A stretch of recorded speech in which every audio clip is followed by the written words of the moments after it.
Гей! Переглядаючи відео на каналі Шахіття, мені на думку спав такий хід, який здається неможливим в цій позиції.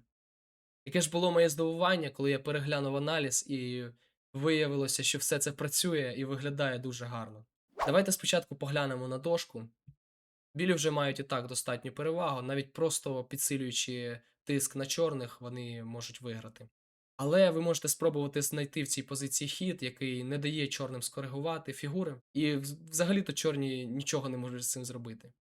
Це блискуча жертва тури на полі H6. Ось такий хід. Давайте розбиратись. Якщо взяти цю туру, чорні отримають мат. Тут все просто.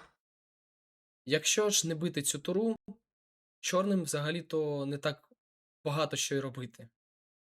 Зараз цей пішак F6 під боєм, тому що, якщо, наприклад, чорні просто стоять, ми можемо побити цього пішака, ось ще одна така жертва. Вона працює через ту ж ідею мату на G8. Якщо чорні спробують захистити цього пішака, наприклад, конем, ми жертвуємо туру на полі H7, і якщо чорні беруть, отримують мат. Якщо ми намагаємося захистити, використовуючи ферзя, тут та сама жертва тури, і чорні не можуть брати туру, тому що буде ось такий хід слон G5 і ферзь попався. Так, якщо ж чорні в цій позиції не беруть туру, а, наприклад, відходять, тут знаходиться ще один блискучий хід слон H6, атакуючи пішака G7, цей бідний пішак.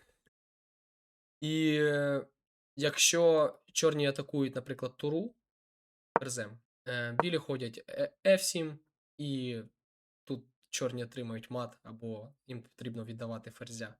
Ось така цікава позиція, цікава жертва. Якщо сподобався аналіз цих блискучих ходів, тисніть вподобайку, підписуйтесь на канал Шахіття, підписуйтесь також на мій канал.